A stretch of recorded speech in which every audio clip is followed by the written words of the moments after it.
Can the Dallas Cowboys find a way to get a big road win in Miami? All that and more in this crossover edition of the Locked On Cowboys Podcast. You are Locked On Cowboys, your daily Dallas Cowboys podcast. Part of the Locked On Podcast Network, your team every day. Locked On Cowboys. Locked On Cowboys. It is Thursday on the Locked On Network, and that means it is time for another crossover Thursday, this time an AFC-NFC crossover for a heavyweight matchup in the playoff picture. The Dallas Cowboys visiting Hard Rock Stadium to play the Miami Dolphins, 2-10-4 football teams. I'm Kyle Krabs of Locked On Dolphins. He is Marcus Mosher of Locked On Cowboys. And we got you covered here. This crossover Thursday episode on the Locked On Network is brought to you by PrizePicks, the easiest and most exciting way to play daily fantasy sports. Go to prizepicks.com/LockedOnNFL and use code LockedOnNFL in all lowercase for a first deposit match of up to $100. Marcus, how are you, man? I'm doing well. I'm excited for this game. The Cowboys and Dolphins don't get to play very often, but when they do, at least historically, these have been some really fun games. I cannot wait for Christmas Eve.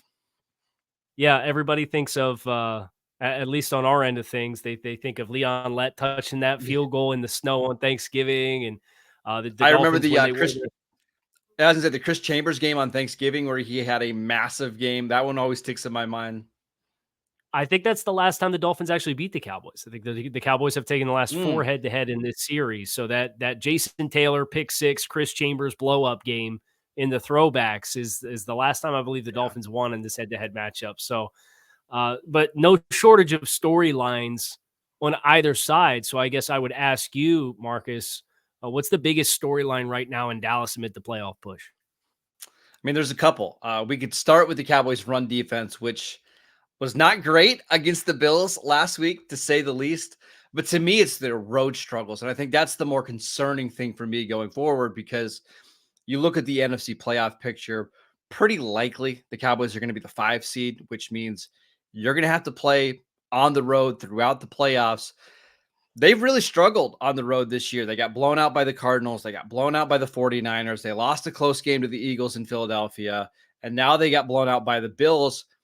And you're facing another really good team on the road here in Week 16.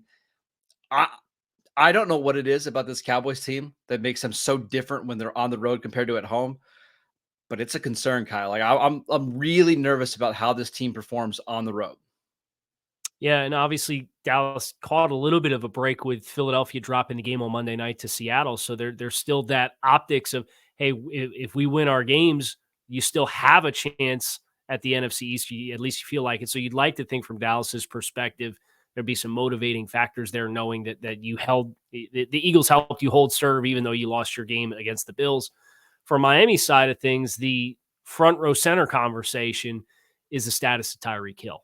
Obviously, he was putting together what was considered to be as good of an MVP candidate that you could possibly have as a non-quarterback in the league these days, and was on pace for more than 2,000 yards. And he re-injures an ankle. He's been dealing with some lower body injuries throughout the course of the season.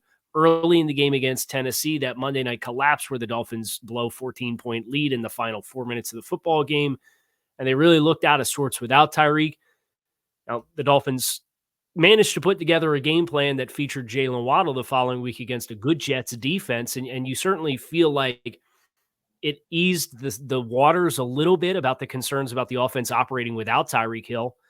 But nevertheless, a player of Tyreek Hill's caliber, when he's on the field, you could even just watch the Jets and their plan without Hill on the field, and things were much more compressed. They played much lower to the line of scrimmage, and so much of what Miami likes to do is predicated on spacing, and they can space the field at a certain degree when you have Jalen Waddle and Tyreek Hill on the field simultaneously because of all the speed. You can keep more eligibles in to protect, but still get good spacing against zone coverage because you have to respect the vertical element of those two receivers. So that for Miami is, I think, the front row center. There's certainly other conversations and big time storylines just like Dallas has going on, and I'd love to hear another one from you. But that's the big one for Miami is Tyreek going to suit up after not playing against the Jets last week? Yeah. I actually have a question for you about this Miami Yeah. offensive line, because from afar, Cowboy fans, I think, were really excited and happy to see Connor Williams playing so well at center. He was somebody Yeah. that the fans really liked. Such a bummer when he got hurt in that Tennessee game. Now they've got Liam Eichenberg playing center. How do you think this offensive line matches up against somebody like the Cowboys defensive line that has DeMarcus Lawrence and Micah Parsons and Oso Digizua? Do you think that could be an issue for the Dolphins in this game? Yeah, they've been tested by better defensive fronts. And I think for Miami's sake, they're looking at right guard Robert Hunt and hoping that he's back.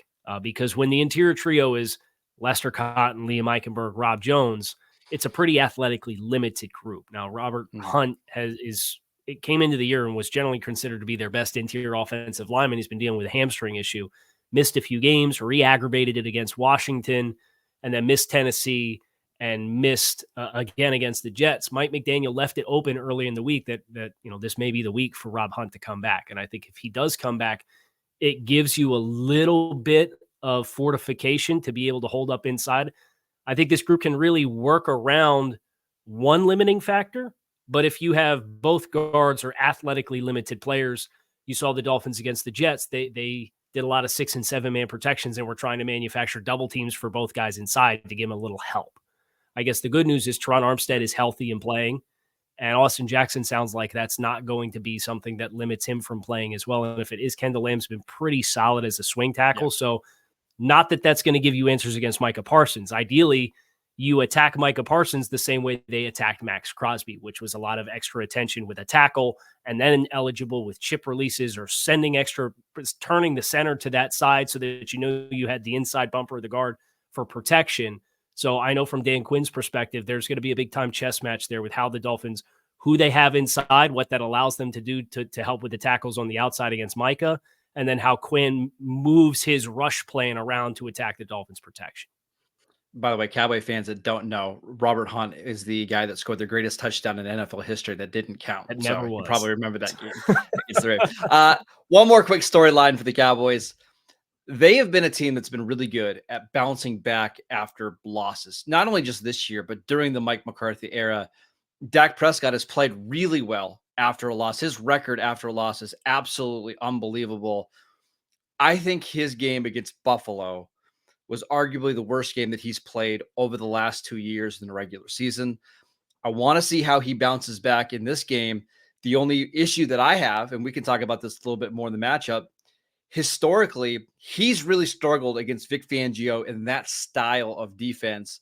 We know that Miami's getting a little healthier on that side of the ball, outside of obviously our guy Jalen Phillips not playing because of his Achilles injury. I want to see how Dak plays against this Fangio style of defense that has historically given him a lot of issues.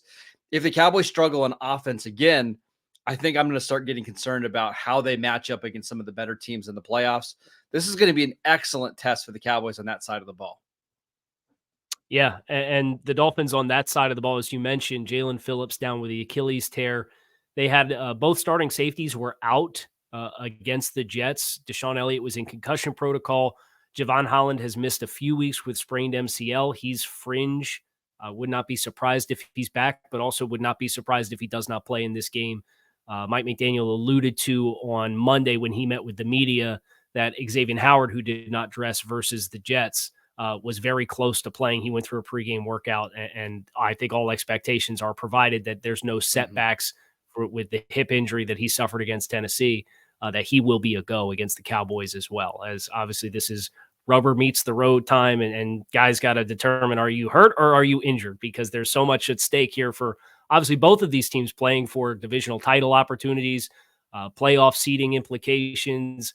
Both teams play extremely good football at home, and there's a lot on the line for this matchup. We'll talk a little bit more about the specific matchups in this game up next year on this Crossover Thursday, so stick with us.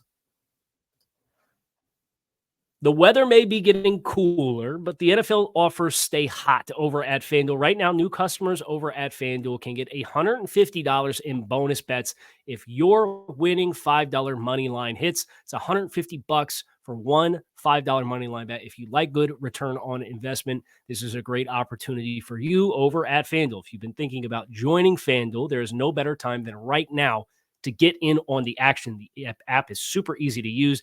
They have a slew of betting options that include money lines, the spread, player props, over-unders, and more. So visit FanDuel.com/lockedon to kick off your remainder of the NFL season with some fun. FanDuel, official partner of the NFL.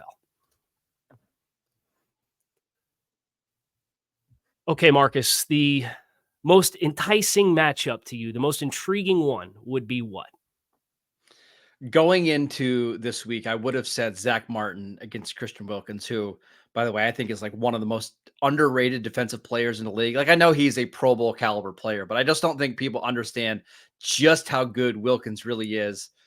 But now I don't know if Zach Martin's going to play. He suffered a quad injury against Buffalo. I mean, it's one of those deep thigh bruises, which if you're a dad before and you ever got kicked in the leg playing with your kid, that's exactly what it feels like. It sucks. It takes forever for those things to get better.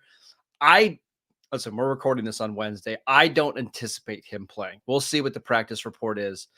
So that means it's going to be TJ Bass, an undrafted rookie out of Oregon, who was a left tackle in college, making the transition to guard.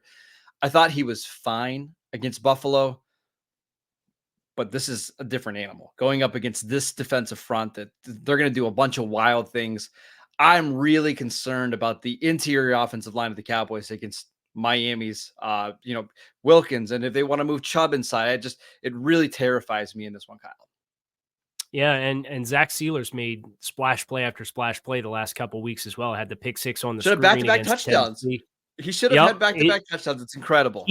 He was this far away from not being touched and being down when he picked up that fumble from Zach Wilson early in that game on Sunday. But I think that's a great call. Wilkins and Sealer combined have, I think, 15 and a half sacks on the season. Sealer's gotten a contract extension. Wilkins is playing for his. He's probably going to get mid-20s per year when he gets his new contract, whoever that's with. He's doubled his career high in sacks this season already with a few games left to play. So he bet on himself by not taking the offer the Dolphins gave him, and it's looking like it's going to pay off after he started a little slow at the beginning of the season. But I'm glad you went to the Dolphins defense, because the matchup that I'm most fascinated in is what the Dolphins did for the first time against the Jets. And I'm curious if they choose to do it against Dallas, which is cornerback Jalen Ramsey. He traveled with Garrett Wilson through the first 3 quarters of the football game. They hadn't done that all year. And they've been asking all year long, are you guys going to play matchups? And it was generally been, we got a left corner, we got a right corner, and we got a nickel. And the nickel is going to travel to the passing strength, and that's going to be it. And then once Xavier Howard went down 90 minutes before the game, they apparently decided that they were going to travel Jalen Ramsey with Garrett Wilson for the majority of that game while it was still up in the air. And the Fangio defense for Miami, it's about as big of an ideological shift as you could have from what they played previously with Brian Flores and Josh Boyer as the defensive coordinator to this. And the first month of the season was very vanilla. They had the fallout against Buffalo. Buffalo scored 48 points on them because they were without one of their starting safeties. They had a bunch of coverage communication breakdowns. And just as this year has gone on, you've seen them add extra layers, an extra layer here, an extra layer there. And now you have an element of a corner who travels with a receiver. And I'm fascinated to see if they choose to do that with CD. Obviously, you've had Brandon Cooks, who has stepped up over the past month or so and made some plays. And Jake Ferguson is an underneath player I think is really underrated. I really liked him coming out of Wisconsin. So I'm happy to see him having the successes that he has. But so much of the passing volume goes through CD.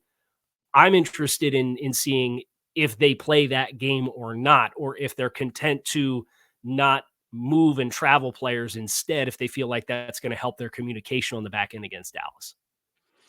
And I actually think that's something that the Cowboys would welcome. I think they would. Listen, I love Jalen Ramsey, but I think putting CeeDee Lamb in the slot and having Ramsey go one-on-one probably would help Dallas because of all the different things they can do to get CeeDee open.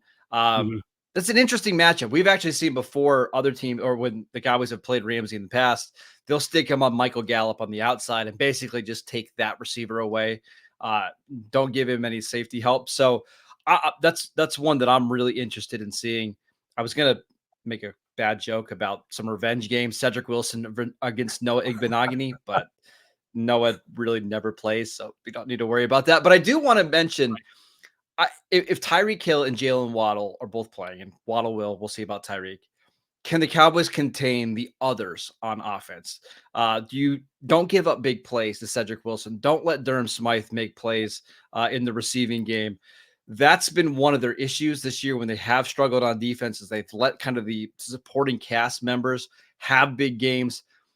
Tyreek is going to go off for a long touchdown. Waddle's going to make plays in the middle of the field and get yards after the catch. They've got to limit those other players in order to slow down this Miami offense. Well, and then I think the extra layer here too that I'm really fascinated is I know Dallas is pretty banged up at linebacker, and they've been able to get Devon Achane now involved in the passing game a little bit. He obviously made the big splash early in the season, had an IR stint, came back, got bumped up again, but he's played in the last 2 games, and he's somebody who you can see they have a very clear like third down and passing game package for him. And with Dallas, I know they're banged up with Leighton Vander Esch. I believe Damon Clark went down against Buffalo at one stretch, so I'm not sure what his status is.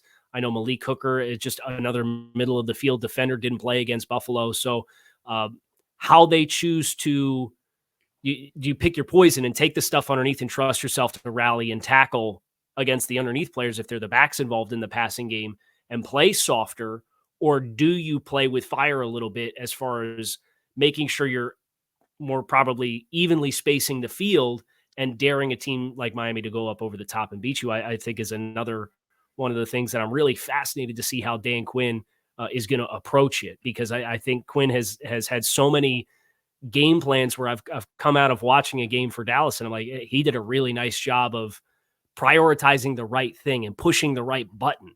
And I want to know what Dan Quinn's button to push is for this game based on who they're going to have that's going to be up and able to go.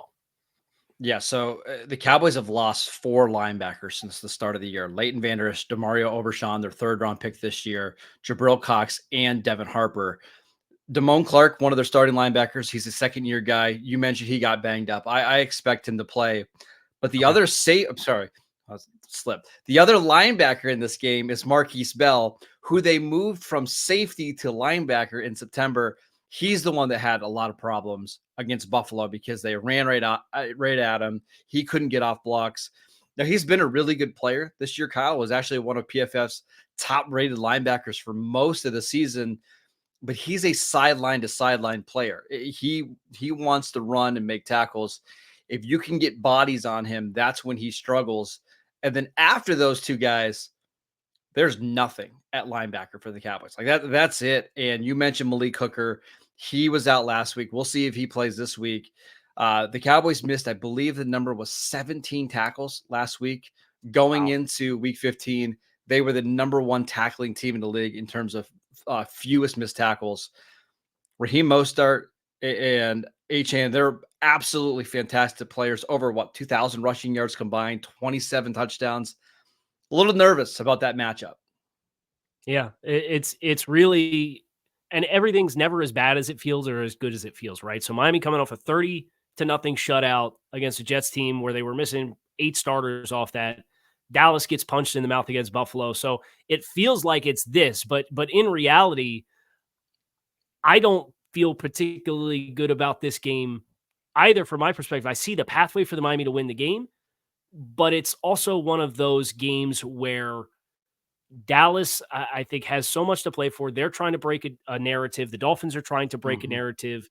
There's so much leverage on and Dallas is going to have a chance to see what went wrong last week and try to adjust. And I think that's one of the big advantages that they have in this game is they saw where the blueprint went wrong. And it's not like Miami can just Xerox the game plan that Buffalo had and said, yeah, we're going to do the exact same thing. They're going to have their own spin on it, and they're going to have to try to stay ahead of what Dallas is trying to adjust for.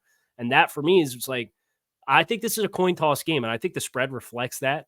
But I could totally see this game breaking either way, not to get ahead of ourselves and do the keys to victory before the keys to victory. No, I will mention one more thing. The good news for the Cowboys is that Dan Quinn has a lot of experience against this style of offense. Obviously, the last 3 years playing the 49ers, coaching with Kyle Shanahan, coaching with Mike McDaniel. The bad news is that he's got a lot of experience against these guys, and it's not been great on his side of the ball. So I'm really interested in seeing that chess match. What does Dan Quinn do differently in this game to try to shut down this style of offense compared to what he's done in the past against Kyle Shanahan? Should be fantastic to see. Well, we are going to talk about the keys to victory here as we continue this crossover Thursday. Make sure that you stick with us.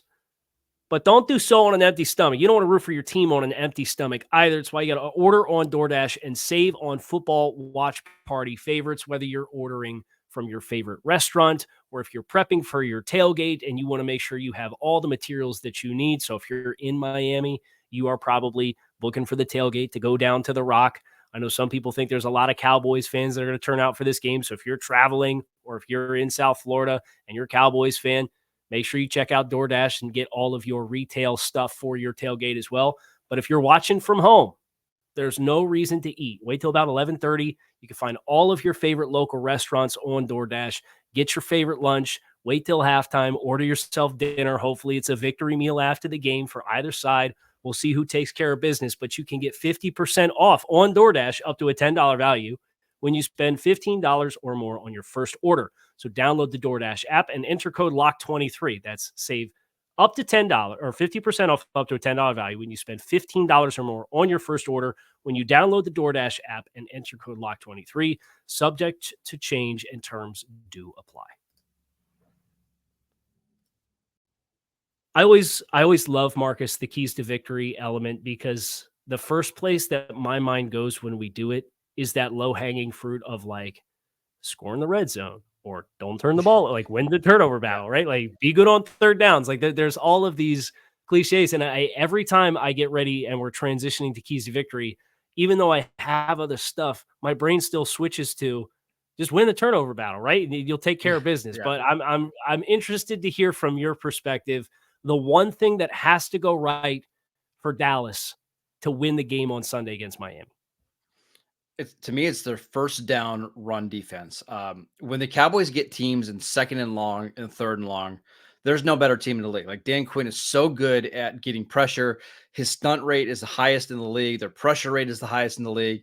Teams just cannot live against the Cowboys in 3rd and 8, 3rd and 10, 3rd and 12. But all we've seen in the games that the Cowboys have lost this year, teams are just running the ball on 1st and 2nd down to get to 3rd and short. And against Buffalo, they weren't even getting to 3rd down because they were having so much success on 1st down. Will the Dolphins stay committed to the run game? Will they have success on 1st down in the run game if the Cowboys start to stack the box a little bit more than what they did last week? That's not really Dan Quinn's MO. He does not like to put a lot of extra defenders in the box. I'm really curious to see after that performance on Sunday, what does the Cowboys run defense look like in early downs against Miami? Yeah. And I think for Miami, the counterpunch off of that, the biggest thing that I had was the screen game, because if you are going to be limited on the interior and you don't have a lot of success with your early rushing down success, and they had stacked together a couple of really good performances in the run game prior. They had 167 against the Jets the first time. They went for 123 against the Commanders, including a 14-play drive where they ran the ball 13 times late in the game. And then they had 158 against Tennessee. It dropped to 77 against the Jets. And a lot of that was, they got on top of them early, so they kind of played it close to the vest, and it kind of became a little bit more of a rugby scrum game. They also had a couple of explosive runs that were pulled off the board because of penalties. So that first down rushing success, I think Miami's going to want to continue to run the ball. They called more runs than passes against the Jets, and that's not Mike McDaniel's deal at all, even though his background's a run game coordinator. But if Dallas does have the answers, getting your skill players, your explosive skill players on the perimeter, the ball, and getting blocks set up for them is critical. And it's been when Miami has had to have that change of pace, they've shown it as an extension of the running game, but with the backup interior offensive lineman, that gets tested because they don't have the same range. They can't get outside of the numbers and hit a block on a smaller body the way that Isaiah Wynn was earlier in the season, or Connor Williams was getting out there and picking up guys in space, or Robert Hunt. So that for me is the key, is if you don't have the rushing success early, you have to find what designs for your screen game you can get going to continue to keep Dallas off balance, because the worst thing you can do is fall into a super pass happy attack where a Diggy inside and Lawrence and Parsons can really fly up the field and try and get after your quarterback. Yeah, and I fully expect the Cowboys in this game to use more bigger defensive ends to help stop the run, and then line Micah Parsons up over Liam Eichenberg, who just doesn't have that same quickness as Connor Williams, and try to get Tua to move off his spot. That's going to be how the Cowboys win in this game, is by creating quick interior pressure. And I'm curious to see what Miami's offensive line looks like in this one. Is there any other matchups that you're excited to see?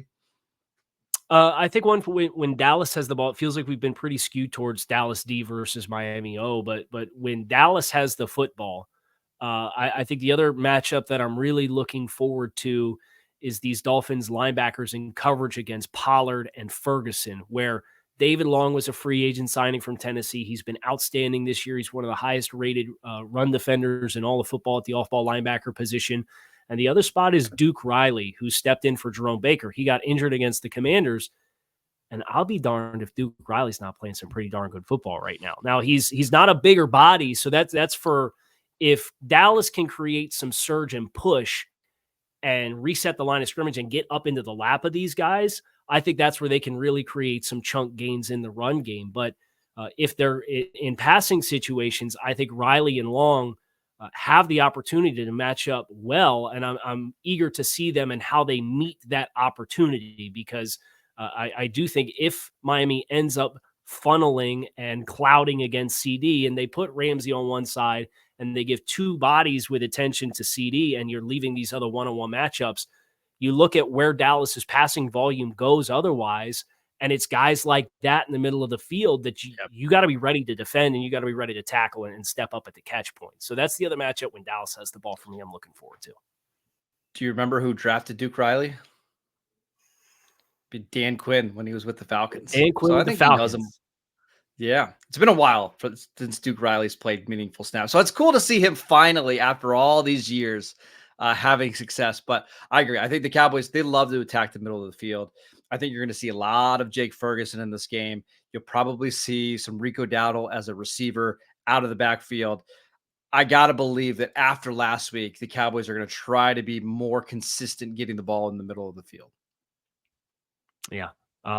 Do you offer, I know everybody's a little different here, do you offer score predictions? Do you offer game predictions? Sure. I'm totally open-ended. I got it all prepped. I don't want to put you on the spot. I don't see the Cowboys having a ton of success on defense in this game. I think Miami is going to really be able to run the ball to the edges. And I think the play action game, which has killed the Cowboys all year, it's going to rear its ugly head in this one. So I've got Miami scoring 31, and I'll go Dallas 26. Okay. Part of me, really quick, Kyle, this game does not matter as much for Dallas as it matters for Miami, for the reason that the Cowboys need Philadelphia to lose a game to the Giants in order to win the division. If the Cowboys were to lose this week and win the next two, and the Giants drop one game, the Cowboys are winning that. They're winning the NFC East. Believe it or not, this is not a super important game for Dallas.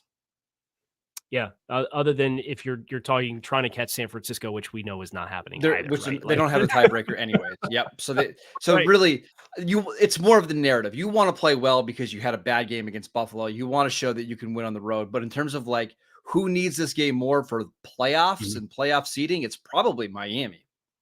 Yeah, that's the psychological element here is I believe Dallas clinched before they played, right? Yep. Last week. They're basically going to be the 5 seed at worst. They have still a chance to win the division, but they know they're already in. And Miami comes into this game knowing if they win the game, they clinch a playoff berth. And they need to win 2 out of the last 3 to clinch the AFC East. So they have not done the psychological we're in the dance thing yet. So I think knowing that that's on the horizon may be an extra boost to Miami. I had it 24-23 Miami. I think it's like I mentioned, coin toss. I don't get warm and fuzzies about it, but I see the pathway for both teams to win this game. Obviously, if Dak Prescott can bounce back and play to the caliber he's been playing the prior 5-6 games before the game against Buffalo, I think everything's on the table. It should be a good one, and it's at 425. It's at Hard Rock Stadium in South Florida. The Cowboys and the Dolphins facing off 2 10-4 football teams. What more could you possibly ask for late in the season? We enjoyed catching up, or at least Marcus, I didn't want to speak for you, but it was good catching up with you. And we hope everybody enjoys the game. Here's to a healthy game, and we hope everybody enjoys. You can catch Marcus on Locked On Cowboys after the game for everything you need in the post game. You can catch me for Locked On Dolphins for all of your post-game stuff. And check out all the shows that we have on the Locked On Network. We have an outstanding network. Every team, every day, every sport, you name it, it's there. But that's going to do it for this crossover. We appreciate you guys for checking in.